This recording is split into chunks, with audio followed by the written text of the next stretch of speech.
Bachmann Trains USA have been producing Thomas & Friend models since 2002.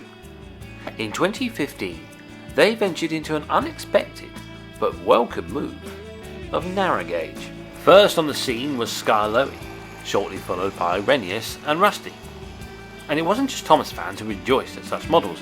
These Locos were primed for converting into realistic looking engines. But now, there's another locomotive to join the range. Peter Sam has arrived. But is it any good? And more importantly, can it be converted to look like a realistic Loco? Welcome to Western Signalman Reviews.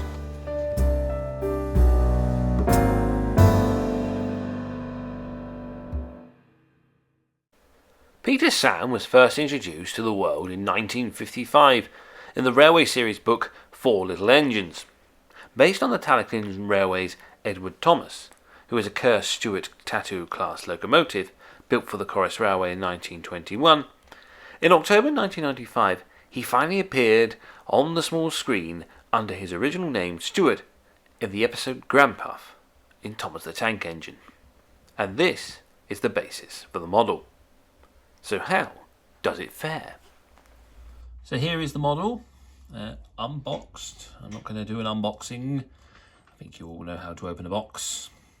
Now, straight out of the box, this model, I think, is perfect for any Thomas fan. It looks like the TV series model. I'm sure there's purists who would prefer it to have a model face rather than the CGI face. But apart from that, I can't see anything wrong with it. It's nicely painted, it's nicely lined, it's a nice, good, clean finish. It's die-cast body, plastic cab, so there's a nice little bit of weight to it.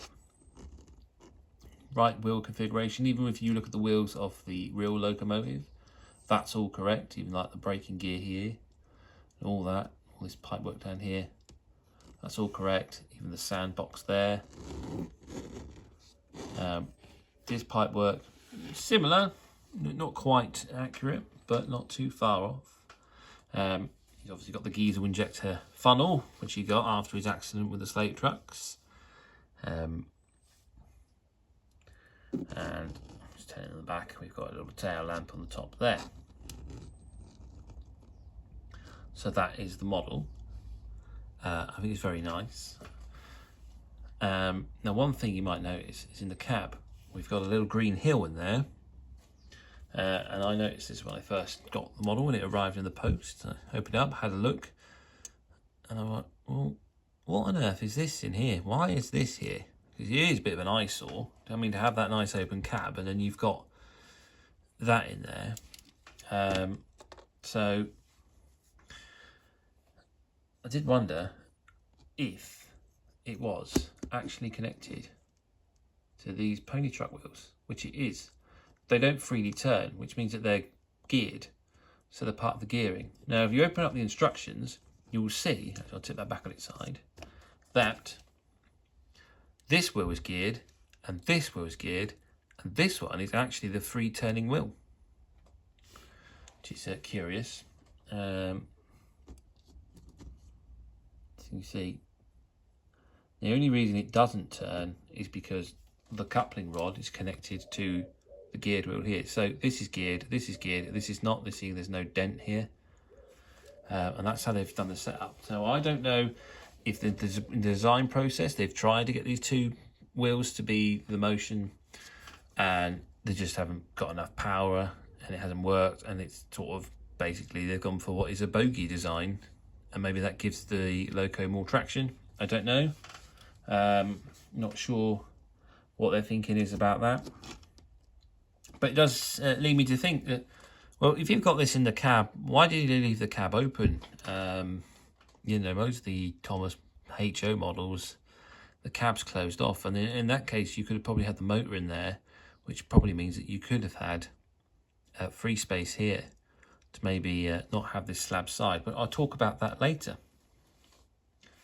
So there we have it. As I say, that is the model. So obviously for the TV series purists, that's pretty spot on model, and I'm sure they'll be very happy with it. Now there are those that may want to model a Peter Sam from the book, or indeed the actual Kerr Stuart Tattoo class locomotive, in particular Talaklin's Edward Thomas. So the question is, can it be converted to look like a realistic looking Loco? So let's start with the dimensions. So I've got my trusty 00 gauge scale ruler to measure up against the Loco.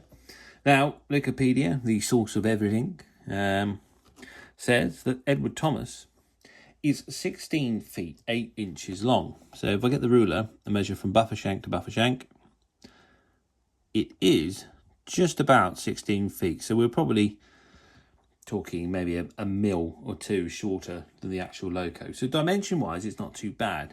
For the wheels, they are said to be measured at a wheelbase of 7'6". And if I just get the ruler just by the wheels,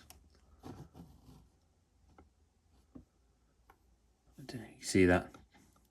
But from centre to centre, that is 7'6".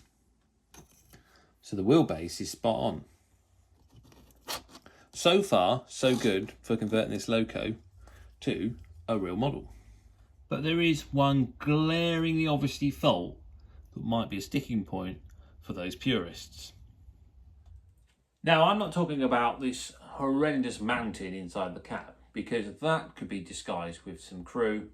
I think you could make that easily disappear. And let's face it, you know, a few years ago, 009 gauge, definitely before the days are ready to run, if you want a kit-built Loco, there was a good chance that the motor was going to be in the cab. So I don't think many are going to be upset. I know we're moving on into a better era of this scale, but at the same time, you know, I don't think that's so much a problem. And that brings me back to the earlier point where I'm saying I don't quite understand why the motor isn't in the cab, because the glaringly obviously problem with this model is this slab side here. Now, if you look at a real tattoo class locomotive, in particular Edward Thomas, I know the Chorus also have built their own, number 7, there's daylight here, and you can see the boiler underneath the saddle tank.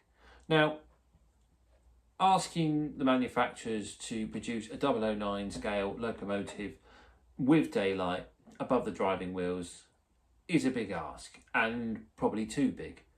But I don't know, maybe the motor could have gone in the cab, and that would allow this area here to be exposed. But then, you know, Bachmann have the advantage that they aren't making us an Edward Thomas, they're making a Peter Sam, and the TV series model definitely has the slab sides, where we can only assume, and I'm sure someone who's a bit more knowledgeable in the TV series knows that that's because all the mechanisms and radio control work, etc., for the model were all built in there and hidden in there. So it's a real shame, really, because it distracts from the beauty that is this class of model. Now, there are other things on here to take into account as well. So we have the footplate. Now, when this locomotive, or Edward Thomas, shall I say, was originally delivered to the Chorus Railway, he didn't have a footplate here, just had a bit of a footplate in front of the smoke box, and it was to a right angle to the buffer beam.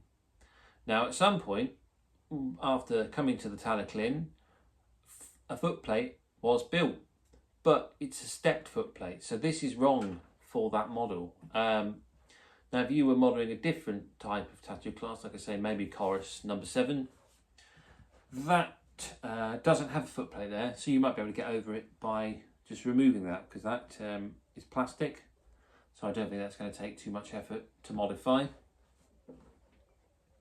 But obviously there are other modifications that are going to be needed to try and make this look like a realistic looking motor. The Geyser injector. Now, I believe that Edward Thomas was fitted with one in 1958, 59, something like that. And I think it was gone by 1969. So it was only like just over 10 years of this funnel. So it's a very small window for most modelers of what they're modelling. I'm sure there will be some that maybe want to model that era.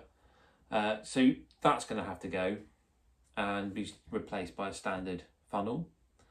And then we get to the cab.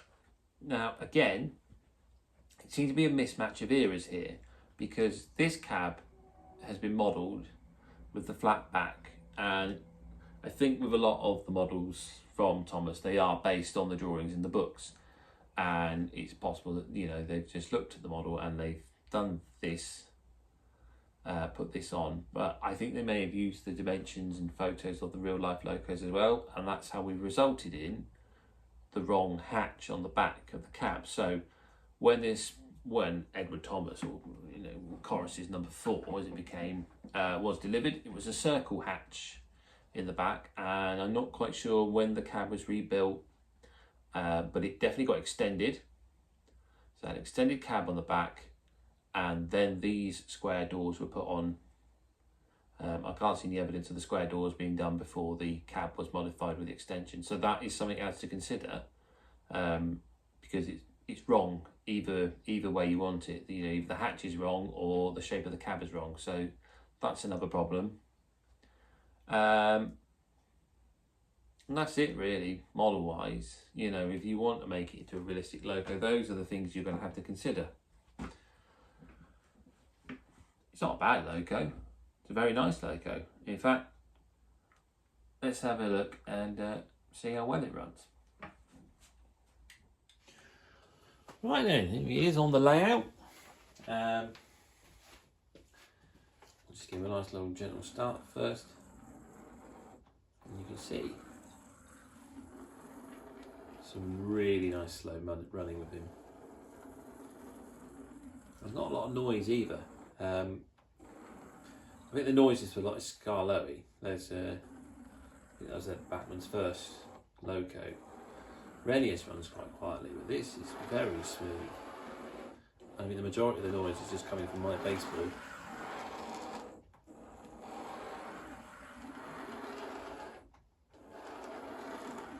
So on his own, he runs really well. So let's put some wagons behind him and see how he goes at pulling. Tell you what, before we do that, let's confirm my theory. I'm just going to put the power on, lift him up a bit. There you go. I don't know if you can see that on the camera, but that rear pony wheel is definitely moving with the gearing of the Loco. So that's definitely what Bachmann have done there. Right, here we are then. I've put a rake of wagons behind him. There's 15 wagons there, which I think is a fairly decent load to ask for most narrow gauge modeler sort of layouts.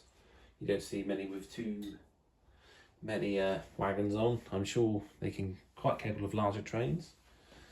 However, I think this is a fair size for my layout, so just give him a little test. He runs really nice, doesn't he? Look, nice slow running. Doesn't struggle with that. That's because my point work there is awful. I've got plans for those points, but that's another episode. And he might stall in the fiddle yard as well, because that needs cleaning. So, but there you are. Really lovely smooth running. It's a superb Loco, considering that, you know, it's made for Thomas. I told you to stop in the fiddle. That's dirty track. We've had problems with Scarloey here the other day. Children kept getting him stuck. So, a bit more power, so we had a bit.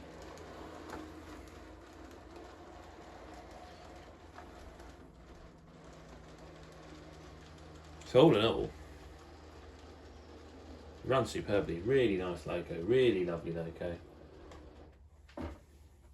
But obviously, with his flaws, if you're planning to model Edward Thomas or maybe even Corus's number 7.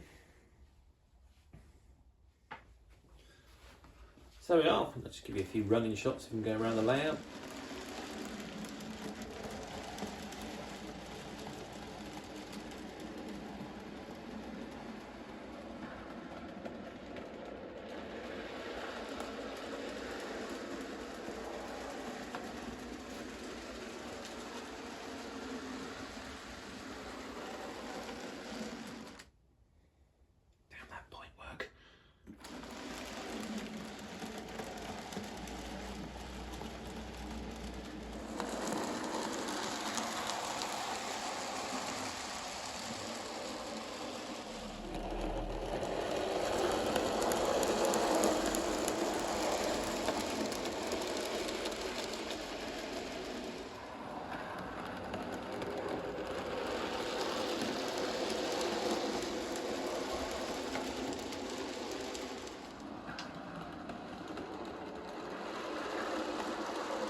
Okay, there's no DCC socket or provision for NEM couplings.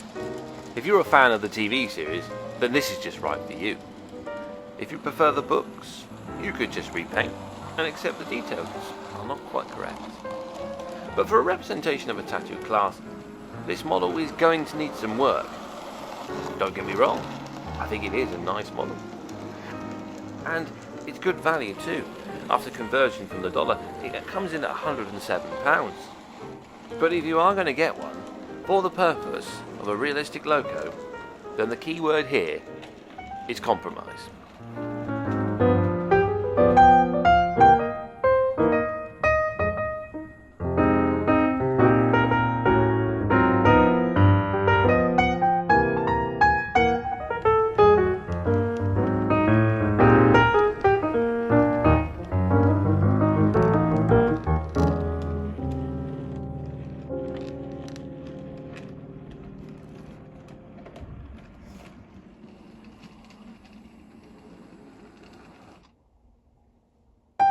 If you've enjoyed this video, then please click the like button. If not, it's the dislike one. If you want to see more of my videos, then feel free to subscribe. And hopefully, I'll see you again sometime soon. Thanks for watching.